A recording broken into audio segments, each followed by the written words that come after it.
a lot of times people, no matter if it's our career or, other careers, when they're faced with things like that, people tend to give up and try something else or move on or whatever. But all three of us and in countless hundreds, thousands more in the profession who've done similar things, we keep coming back. And we keep coming back because there's something that we love about the profession that just keeps us going.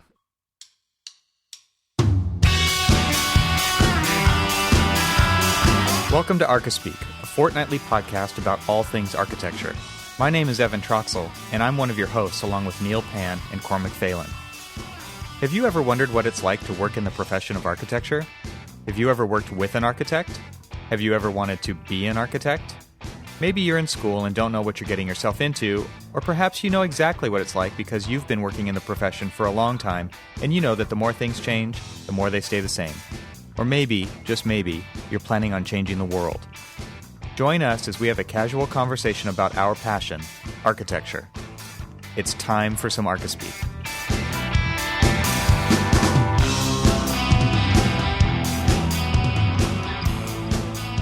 Welcome to episode 85 of the Archispeak podcast. I'm Neil Pan. I'm Evan Troxel. And I'm Cormac Phelan. And this episode of Archispeak is sponsored by ArcCat. And we're also welcoming a new sponsor, DBI or David Brown International. We'll talk about both of them a little later in the show. But next up, we have a friend of the show to announce. We have a brand new friend of the show from Canada, and that is Colin Brown, who has been listening to us on his commute. And we appreciate the donation, Colin, because it helps make this show possible. And we would love it if you go to archispeakpodcast.com/donate, where you can donate, and anything over $5 will get your name read on the show if you so choose. And like I said, it helps make this show possible. So we really appreciate it. And that's it for the new friends of the show. All right. So, Cormac, you had a topic you wanted to get us started up with this week. What was that? Sure. Well, like Colin, got a long commute and listened to a whole slew of podcasts, and of course, listened to us. What? But torture. Torture. Yeah. That's what I was thinking too. Hey, at least it keeps me awake. That's good. It's just like, oh God, Neil's voice is like nails on a chalkboard. No. Anyway, but so many of the podcasts that I listen to are, kind of interview based. And was listening to the Nerdist podcast with Chris Hardwick, and he was recently interviewing Ethan Hawke. And it was a great interview, and it was amazing to kind of like listen to this guy talk about his craft. And, he's just like, well, that's what kind of keeps me going. And then, as in just that one little phrase kind of like popped out. And it was more because I started to think about it because, here Neil, was going through a pretty big transition in his career later in life. But, and, anyway, sorry. To what? We're going to cut that part out of the show. Anyway, if you want to edit it, go right ahead. But anyway, we'll get there. Here, this is a big change for him. He's going from working on his own to working for a firm, and there's lots of adjustments and things like that. And there's a lot of times when people are making changes like this that sometimes they just choose to move on and get out of the profession because, as we all know, it's a tough profession. And we keep coming back. And what I was curious about is what keeps us going? I mean, Neil, what made you decide, and I don't want to pick on you here, but did enough of that in the last episode. We didn't pick on you, did we? Not picking on me. Dang, I anyway. missed my opportunity then. But get another one this episode. Well, but okay. So I was there. Evan's been there. All three of us have worked for ourselves at one point in time in our career, and then we've gone on to go back and work for a larger firm and stuff. And the transition's pretty hard. And like we said last week, you're full of so much doubt about, did I fail or did I do this and that? And a lot of times people, no matter if it's our career or, other careers, when they're faced with things like that, people tend to give up and try something else or move on or whatever. But all three of us in countless hundreds, thousands more in the profession who've done similar things, we keep coming back. And we keep coming back because there's something that we love about the profession that just keeps us going. And I kind of, listening to this interview with Ethan Hawke and about just listening to his energy and stuff, every time we talk about architecture, whether it's pre-show, whether it's on the show, whether we're with our friends or whatever, we always talk about architecture with such passion and such, emotion that there's something that we love about this thing that keeps us coming back no matter how much shit, beats us down sometimes. We love it enough to come back. And so I was just curious, what is it that kind of kept, I'm going to direct this directly to you, Neil, first, is like, what kept you going, especially in the hard times? That's a difficult question. If I had to, answering that honestly, it's what I know how to do. There's some things I know how to do, and there's a whole lot of other things I don't know how to do, or maybe I just don't want to do. But no, I think it's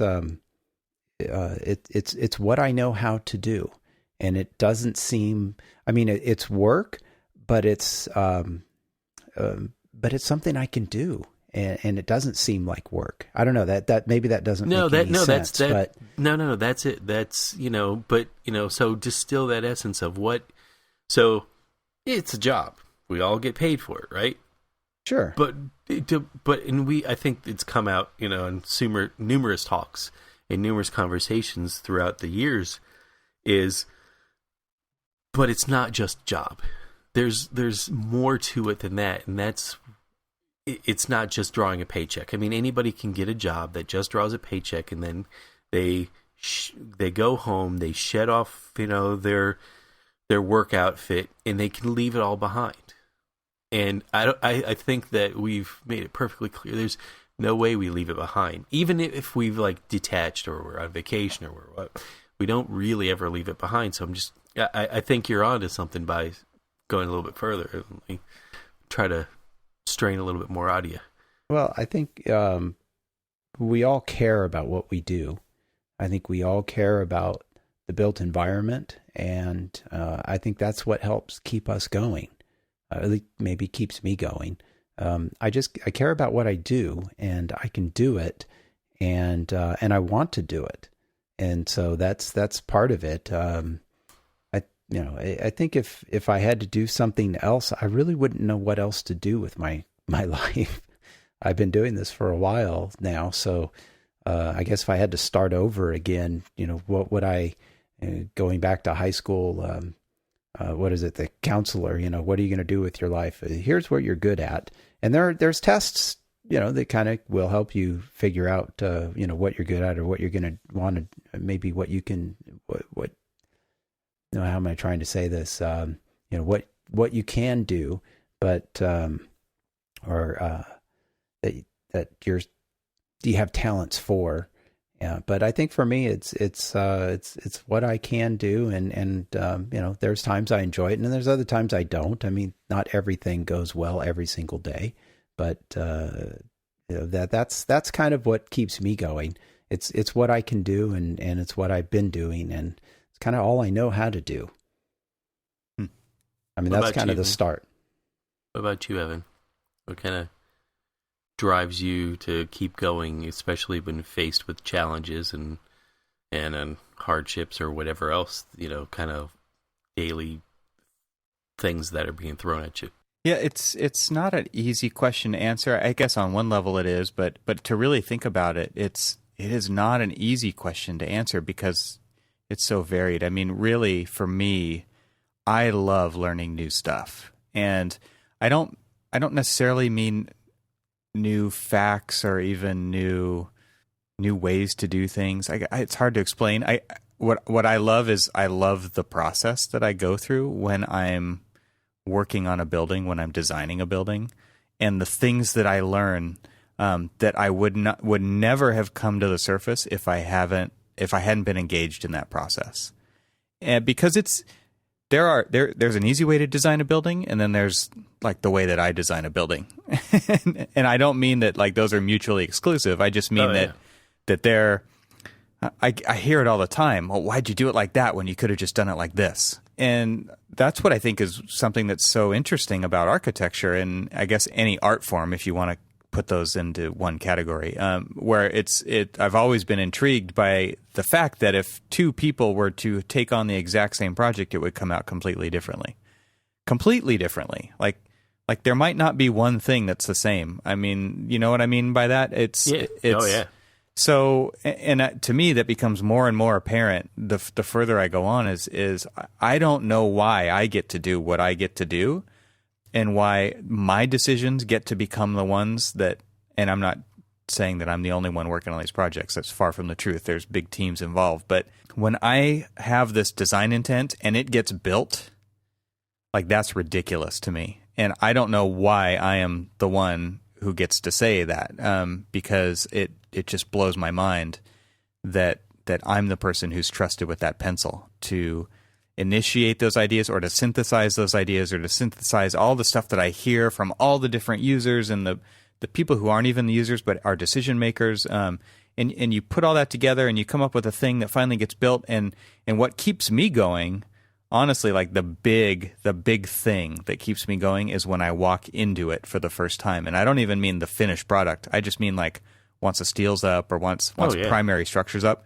It's like, holy crap, I'm totally getting away with something. And I've posted some pictures on Instagram and on my website or whatever. I mean, recently I have an elementary school under construction, and I walk into the multipurpose room, and it's got these big Alaskan yellow cedar beams. And there's like, holy crap, I can't believe they're actually building this. I totally got away with something. And even my friend Mark, he commented, I think we got away with something here. Because you look at it, and it's just gorgeous. It's beautiful. It's this perfect space, and these kids are going to love it. And even the superintendent of the school has said, when he goes, parents ask me all the time, what is it going to be like? Because before it even started construction, it was in planning for a while, and construction documents and all that stuff, and it's at the state and waiting, and everybody's like, what's it going to be like? And the anticipation's building. And he goes, I tell him, it's a school you've always dreamed of. And nice. For me to hear that and then to walk into this thing while it's under construction just blows my mind. And I just can't wait to do it again. And then I can't wait to do it again. And every project is completely different set of clients, different set of rules, different set of constraints, different team that I work with in the office. There's nothing better than that to me. Both of you guys actually touched on, some of what I thought would be my responses if the question were asked to me. Cormac. Okay. What keeps you going, Cormac? So, are you glad I asked? Why, thank you. Yeah. That's a very interesting question you asked there. The thing that I find so enjoyable about it is the challenge. And it's, obviously it's the challenge of, the constraints of different clients or the different constraints and the different clients and things like that. But it's the challenge of being able to immerse yourself in not only the built environment, but in somebody else's process, their life, their, what they do, we may not be doctors, but we get to work with doctors. When we're developing like a healthcare center or a hospital or something like that, we may not be teachers, but we get to work with teachers and see their passions and see what it is that drives them and keeps them coming back when we're designing a new school. And to be able to shape the thing that houses the opportunities for other people to do their jobs is absolutely the coolest thing that I could ever possibly imagine doing. Mm-hmm.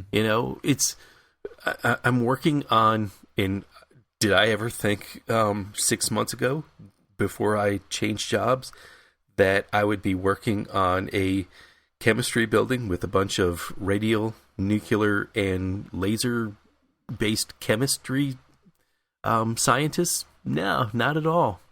But here I am learning about weird little things like microvibration and how it affects the instruments that they do their research on, and how the instruments that they do their research on is the ground is the basis for some subatomic level biological research, and how that biological research then feeds off to something else.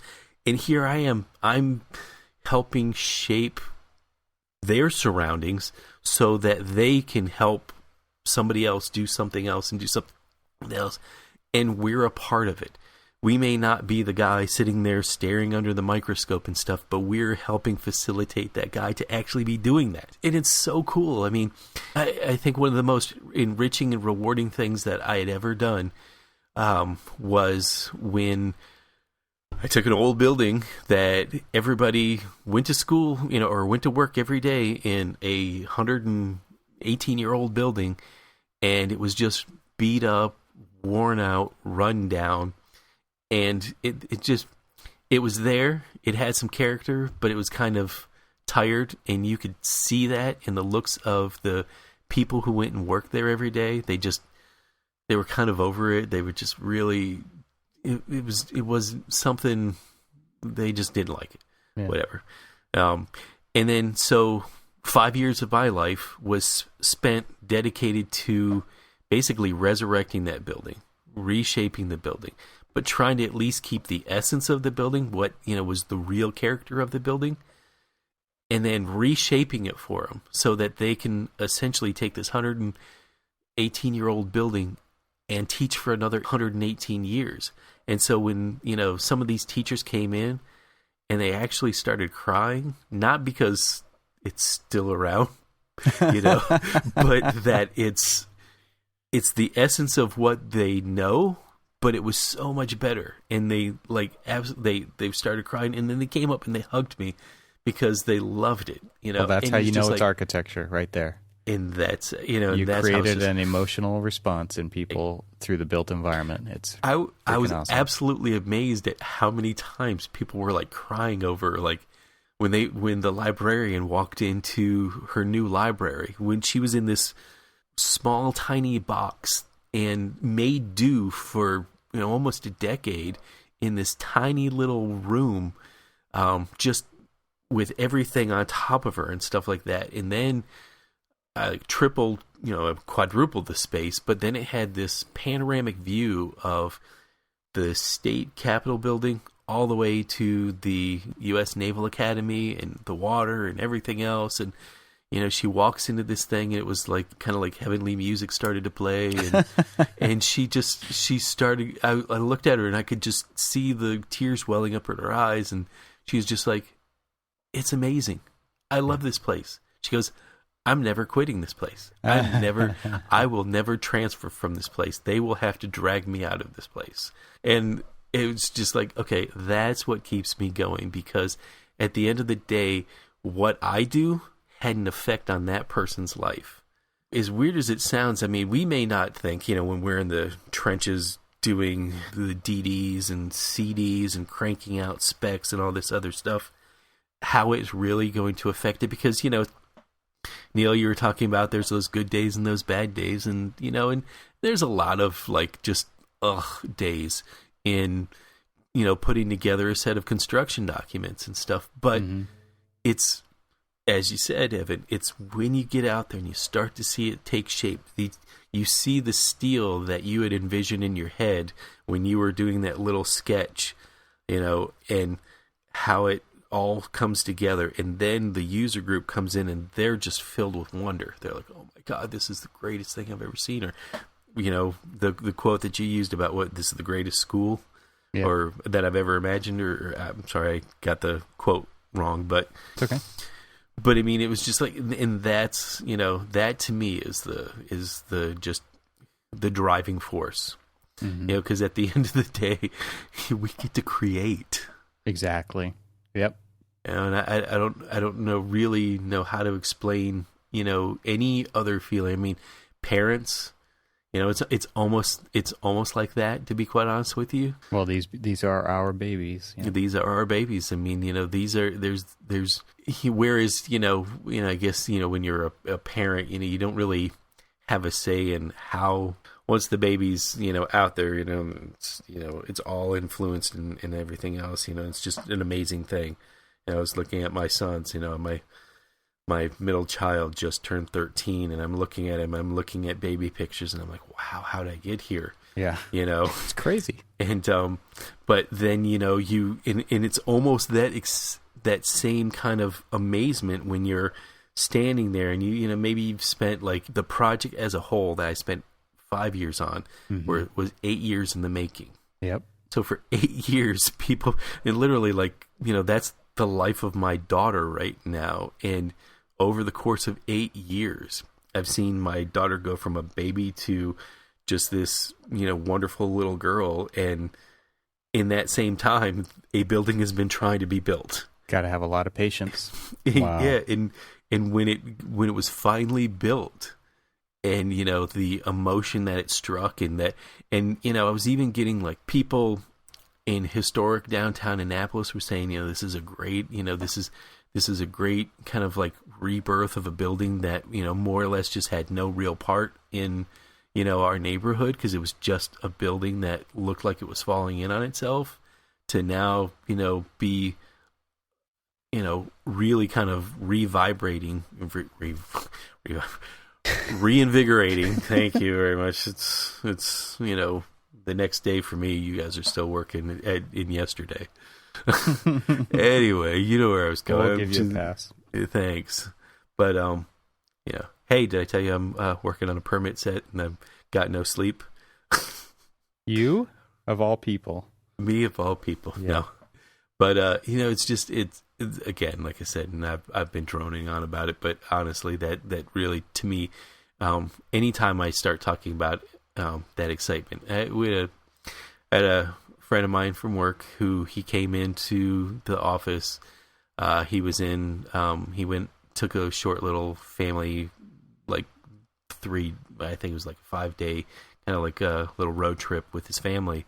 Kind of stopped into New York and went up to Boston and, tooled around and he went to Exeter, and he went to, a couple of different places, and, a couple of different buildings at Harvard, and seen a whole bunch of like H. Richardson's work. And it was just the look on his face and how invigorated he was when he was looking at this thing, and he was talking about, how much he appreciates Khan, and then he was talking about just this feeling that he gets every time he visits, and he's, I guess, made a pilgrimage or two to the Salk Institute. And I remember, and I started telling him stories about how you were telling me stories about how invigorated you were when you were at the Salk, and that's what we hope for. Yep. Right? At the end of the day, that's kind of what we hope for. A lot of times we may not hit a home run with some of the buildings that we do. They may be, they're good, but are they great? We may not think so, but we're usually our worst critics and stuff like that. But honestly, it's, when we can really kind of see these buildings and be a part of that whole process, and say, people may not think about where they walk and what they do every day and all that other stuff, but we do. Yep, totally. Hey, well, let's take a quick break and talk about how some of this gets done. How about something that will help you get it done? We're all pretty busy, and sometimes we feel like we could use another hand, to help out, right? So how would you like someone to help you out to draw CAD details? Maybe even create some of those BIM objects all you guys are doing in Revit? How about maybe writing specifications for you? Cormac, you do a lot of that. That doesn't sound like a lot of fun.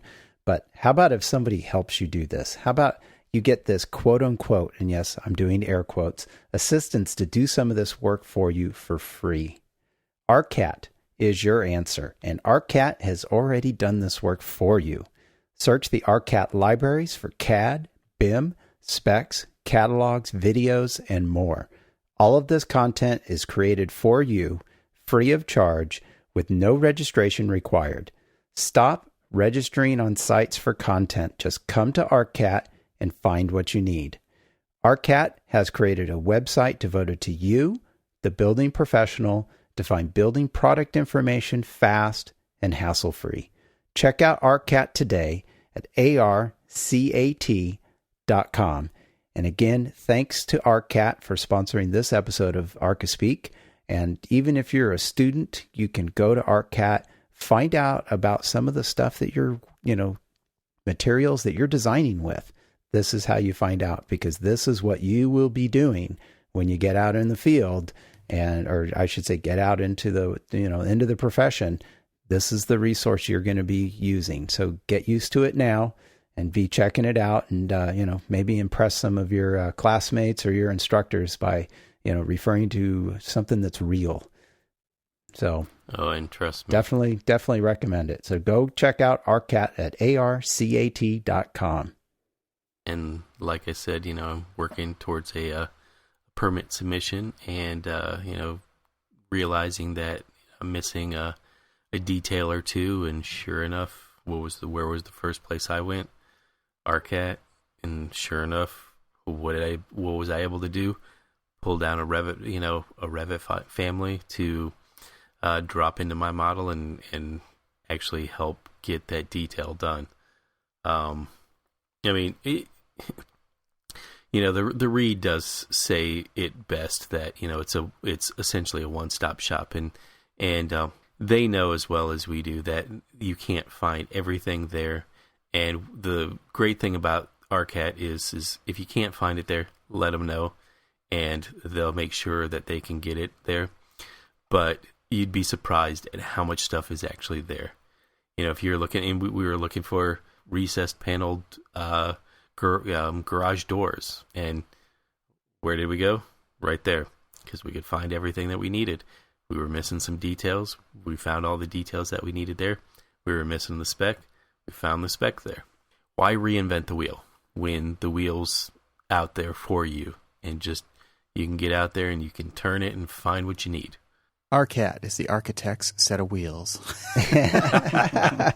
There you go. That's awesome. Hey, but something you both of you mentioned in talking about what kind of drives you is something I'm gonna say I need to do this more. But I think it's a great suggestion for everybody listening. Is that getting out and seeing some architecture? Oh yeah. You guys both mentioned the Salk Institute. I think one of the things that I remember, fondly is getting out and seeing architecture. I mean, when I lived in Europe, you were surrounded by a lot of, I wouldn't say always great, but certainly much different architecture than what I was used to being experienced living here on the West Coast or growing up out here on the West Coast of the United States. So, it's all very inspiring. And so regardless of the type of work that you do, maybe it's residential or maybe it is commercial or industrial, get out and see something. And I think that's something I need to do a little bit more of, and that can kind of maybe take away from some of the drudgery that can come up during the day. Get out, go visit, go walk a project, go get inspired by seeing something that something of great architecture. I agree. I think a lot of people look to websites and stuff for inspiration, and they cruise through ArcDaily or Dezeen or Design Milk or whatever. And that's really just the digital equivalent of flipping through a magazine. I get magazine subscriptions and they come in the mail, and I don't even open them up. I don't have time for that. Yeah. But I do make time to go visit architecture, and I have a couple of blog posts on my site. I guess I'll include the links in the show notes. One of them was going down to the Salk, and we hit Geisel Library at San Diego, and we went down to the Neurosciences Institute by Todd Williams, Billy Chen Architects. Man, it was just like, I'm walking around with my camera, and my wife's with me, and she's off doing her thing because she knows that she can't stop me from taking pictures. And as I put together a slideshow so that I could inspire people in the office because they weren't with me, and I feel like Like, it is our job to get out and experience architecture. Like, we have to experience it so that we can create experiences for other people. It's really difficult to do that when you're in the computer all the time, right? When you are staring at the blue light all day long, it's just you don't have a good sense of scale. You've got to get in space, and you've got to figure out how tall that thing is or how big that space is, and you've got to count joint lines, and you've got to pace it off, and you've got to figure that stuff out for yourself so that you know what spaces feel like, so that when you're designing them, they don't come out stupid. Right. It's just really important to get out there. I'm glad you brought that up, Neil, because it's huge to get out and experience architecture. And what you were talking about earlier, Cormac, when you said the librarian just started crying, and when I said, you created an emotional response, that's how I know I'm in a piece of architecture, like capital A architecture, is when it sits me on my butt and makes me say, whoa, that to me is architecture. And I've experienced that many times, and I'm amazed at the variation in the designs that will make that happen to me. And there's no shortage of it in urban areas, I think. If you go to where you are, Cormac, I mean, it's happened to me many times there. It's happened at the Holocaust Museum. It's happened at the National Museum of Art.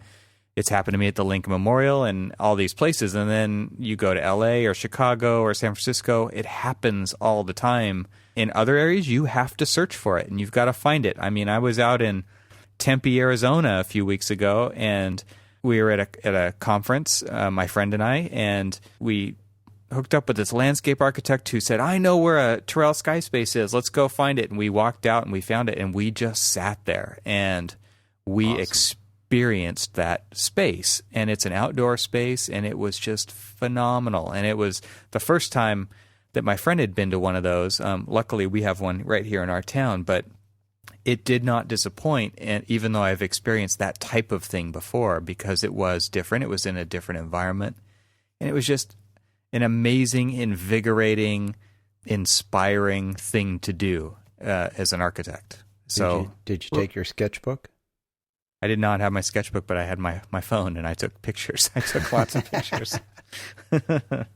Well, it's funny is that even with somebody who is a prolific sketcher as myself, rarely ever does architectural sketches, a lot of times I really just want to be in the space. I want to experience the space without sitting there and trying to scribble it down. So honestly, the phone, the camera in hand, is to me a good way to capture it, and then just kind of keep the emotion of what it is as part of it. I never, like I said, as much as I sketch, I never really feel like I can capture the emotion that, just the memory itself. And honestly, that to me is just as much of what you said, Evan, about capital A architecture. I mean, that's how I know I'm in the right place, is when it evokes an emotional response. I was thinking, when you were talking about, traveling around and seeing more architecture, experience different architecture and things like that, I always think about how and I don't know if you guys felt this way, but when you're going into school or you're in school or whatever, and they're like, oh, well, what are you studying? Like, well, studying architecture. And they're like, oh, do you want to be the next Frank Lloyd Wright? And for some reason, that always kind of turned me off on Frank Lloyd Wright. And I was just like, ugh, I don't want to be like Frank Lloyd Wright. Frank Lloyd Wright, he's a hack, blah, blah, blah, and all this other stuff. It was only until I actually started experiencing all of his work and stuff, and how many different phases of, of style and just the spaces that he created, that I actually gained so much respect for this guy and so much admiration for somebody who, sure, he's an interesting character and all of that other stuff, but you cannot deny that this guy did not create some really wonderful spaces and stuff. And sure, they were built for somebody his height, not my height, but whatever. But I mean, I can sympathize with that. I've been to some of Frank's buildings. But the thing about it is that you really can't truly understand a space from a magazine, from a web page. I mean, you may be able to, ooh, that's pretty, and you're reacting viscerally to the image that you see. We all know those images have all been photoshopped anyway. Oh, exactly. I bet you can't find a single air handling unit in there. I was just going to say, where's the air handlers? Exactly. But, but that's what's great about, like, getting out there, because to bring it home to what kind of, like, motivates you, drives you, and, inspires you and stuff, and kind of keeps you going, visiting other people's work. And if it's at the very least, going there with a critical eye of either, wow, this is really good, or, oh, man, what a miss, or what not to do, yeah. Or what not to do. But you know what? To be quite honest with you, that's just as much it's valuable of a value. Yeah, exactly, is a value than as being completely blown away by it. I do appreciate being blown away a little bit more than like, oh, this is disappointing, kind of.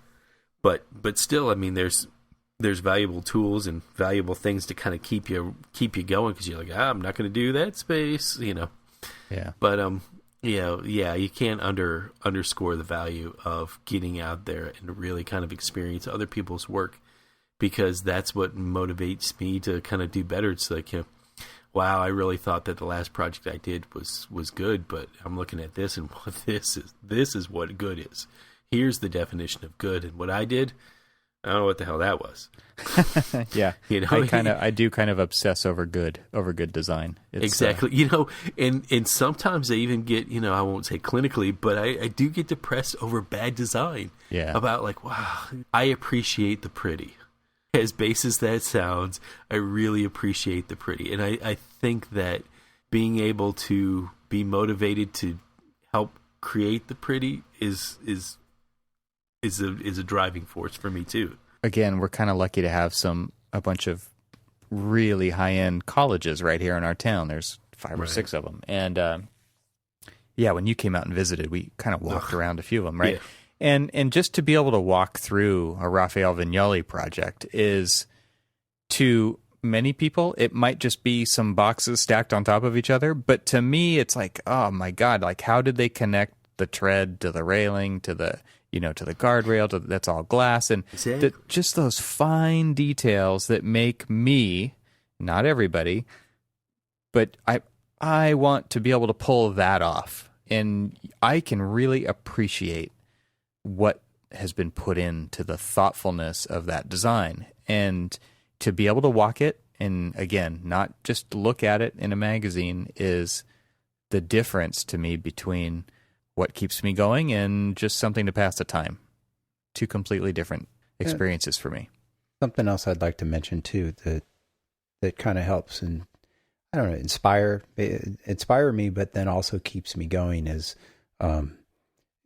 working with others in the office. For instance, or collaborating maybe with others in the office to solve those problems, to come up with that hopefully great design or good design, right?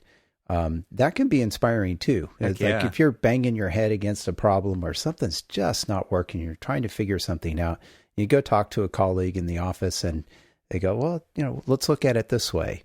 Or, what if, did you, you have the pieces here and one little tweak or just a different perspective. And suddenly you're like, oh yeah, that's it. That we're creating something. And that process, you kind of figured it out, and that process can be very inspiring. So you can get that from other people that you work with, hopefully.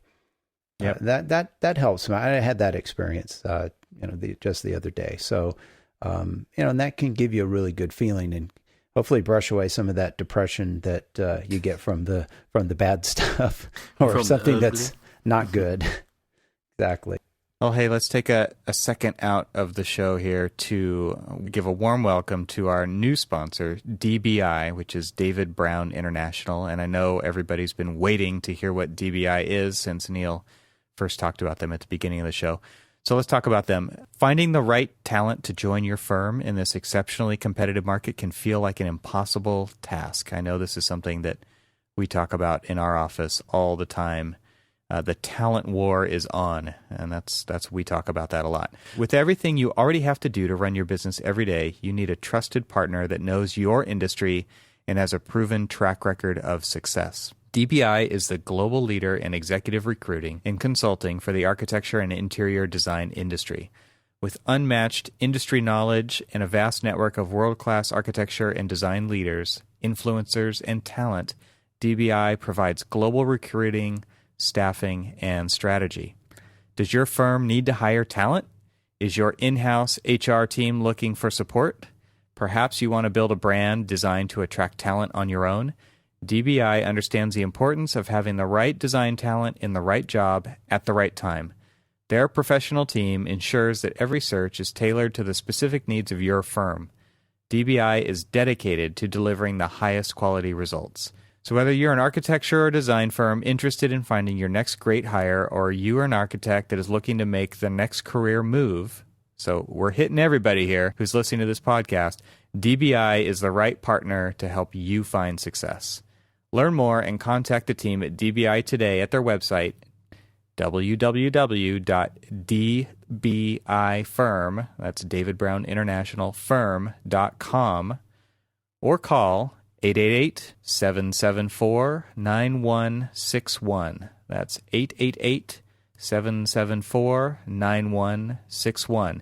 And we'll have all of the contact information for them in the show notes and on the episode page of our site. So if you missed that, you can always check there.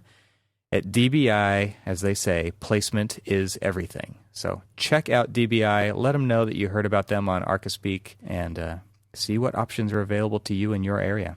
Thanks, DBI, for becoming a sponsor of the Archispeak podcast, and we appreciate it. Yeah, I'm really excited. This is good. I think everybody who listens to this show can get something out of contacting them or checking out their website. So, Cormac, what other sort of things inspire you that keep you going? I think there's something I know. I think your sketches keep you going. They do, but that's kind of I guess in a way, it's always been a little cathartic mental break. I think Cormac's sketches keep other people going. I know I like them. I think they honestly do. I'm not joking. You know what? It was actually funny is that I was talking to a friend of my sister's when I was down in Florida not too long ago, and they're like, I miss seeing your daily sketch. You should start doing those daily sketches. And you should work harder, Cormac. I was explaining to him, like, as much as I enjoyed doing them, it's work, really, to kind of and when you have that pressure of that daily thing, man, that's tough. That's tough to do. I found myself in what he was referring to was just my the little daily Post-it note, and those things may only be 3 inches by 3 inches, but it's still a blank page that you've got to fill. And I found myself sometimes sitting on the couch, like, stressing out at 11 o'clock at night, like, I really got to get this thing done before midnight. And I always made like this pact that I got to get it done and posted before midnight, or it didn't count. That's why you got to spend like an hour on a Saturday and do 5 or 6 of them. Well, but see, that was another pact that I made with myself, is I would not draw ahead. I would force myself, because it's a rigor that I was kind of missing, is trying to, that whole stick to it, because I would always start a drawing and then stop a drawing and never really finish a drawing. And in this particular case, it was all about, one, I was kind of getting back into drawing because I hadn't drawn for, like, I don't know, years and years. And I used to walk around with a sketchbook all the time, but it never, I'd never finished a sketchbook before. I'd always, like, leave it, half filled with half drawn stuff.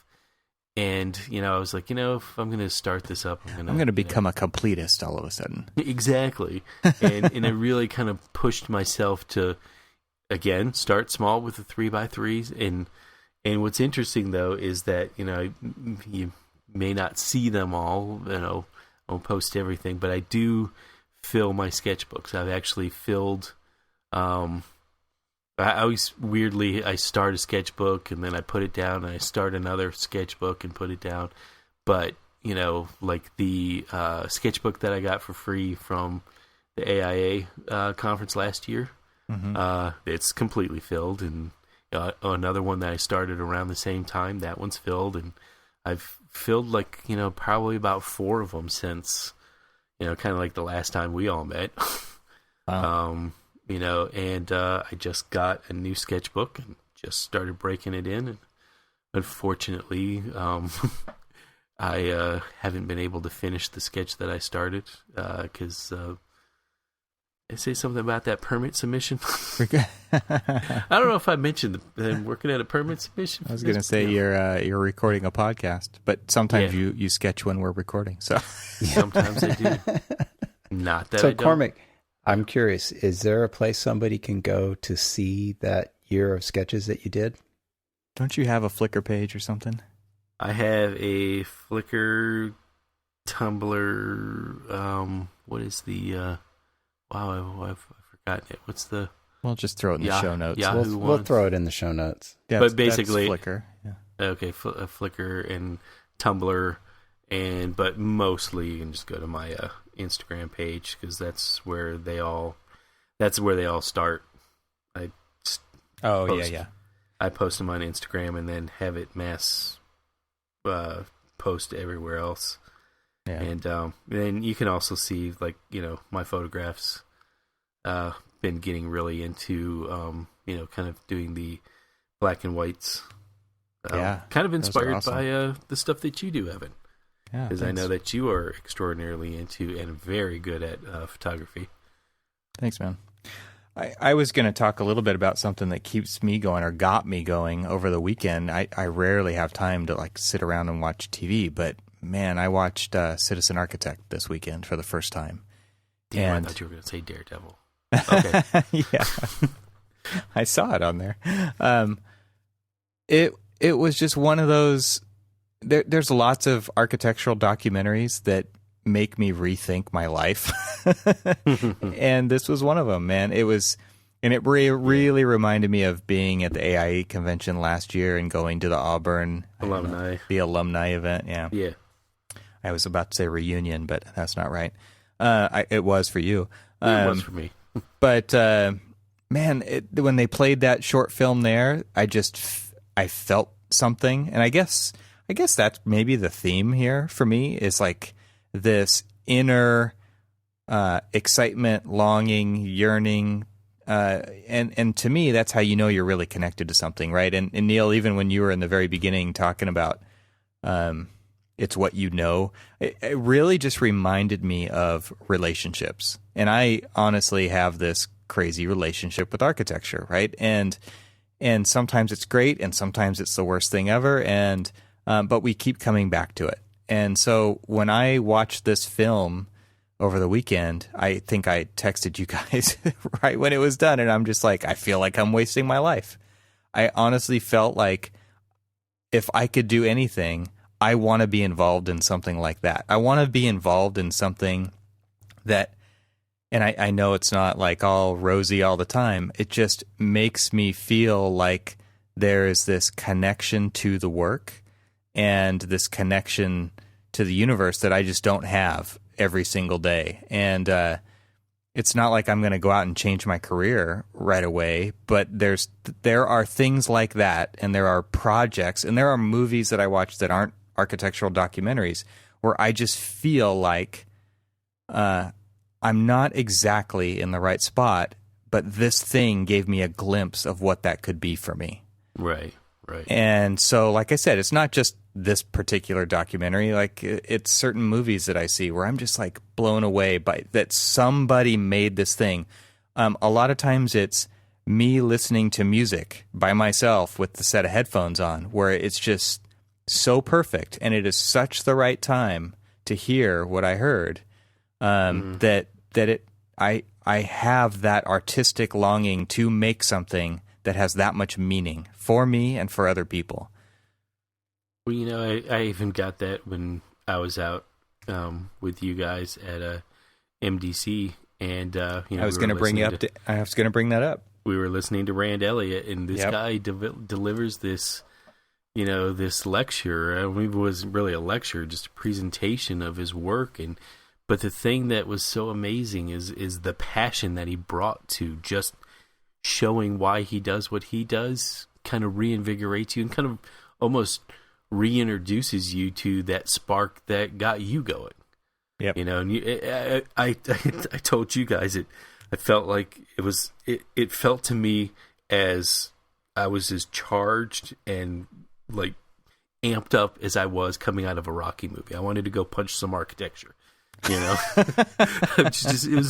it was awesome. I mean, it was just like, yeah, come on, let's go beat something up. It's that total like connection when all of the right things happen at exactly the right time, Right. and you just feel it. Like it's the buzz in the air, it's the energy in the room, it's all that stuff coming together at that one time where it's just like, this is why I do what I do. This is what I aspire to do. This is what I want to do better, and I'm going to do that starting now. That kind of a feeling. And when we have that connection with architecture, it's just like, you know, I'm watching a documentary on the Foo Fighters, and they have it with their music. I mean, there's so many examples of this kind of a thing where I think it all does come back to this creative process that we're really intimately involved with, and you know, it is total relationship status kind of a thing. Very cool stuff. I mean, that really, to me, when you said, let's talk about what keeps us going, I definitely thought about that talk at MDC by Rand Elliott. It was so amazing. And every time I go to the MDC, there's one of those. It's like, okay, this is why I came to this. And you can't get that anywhere else. I mean, it was so awesome. Everything was, I mean, the setting, the people, you know, everything about it, you know, and just like, at MDC, you know, all people those... are probably wondering what MDC is. It's Monterey Design Conference in California. It's every 2 years. So there you go. So yeah, the Monterey Design Conference. So when we were there and we were just at the actual place it was all held, and just like all of these different, you know, buildings, you know, that just kind of, you know, were arranged just so that, you know, there was like these nice little like gathering spaces that were kind of like off the beaten path, and you know, you just could sit there and have good conversation. And you know, I mean, I don't know how many times we had conversations with people that we had never met them before, you know, and all that other stuff, but they shared a like mind that we did, you know, and we just kind of got talking about architecture.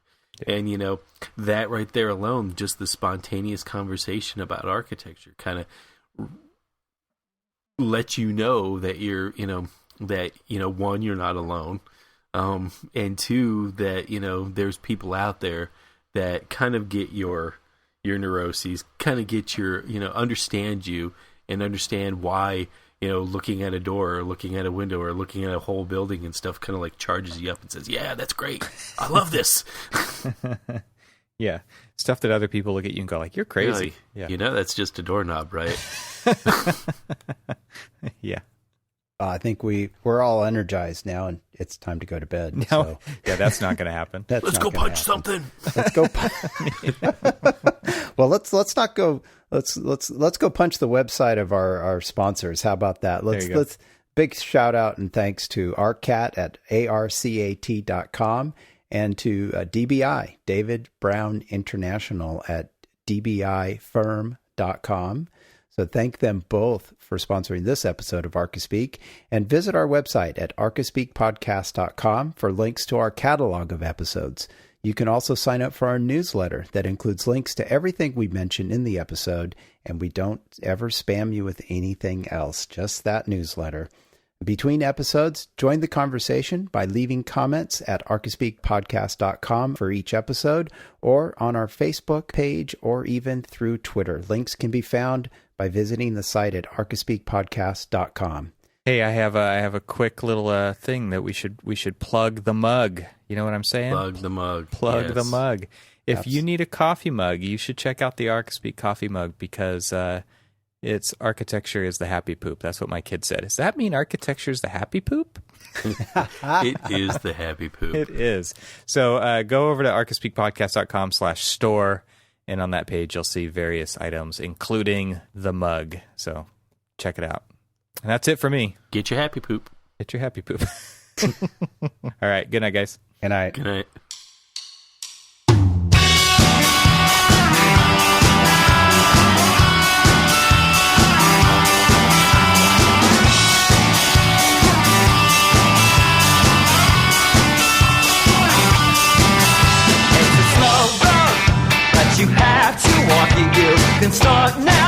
or you can hang your head in despair.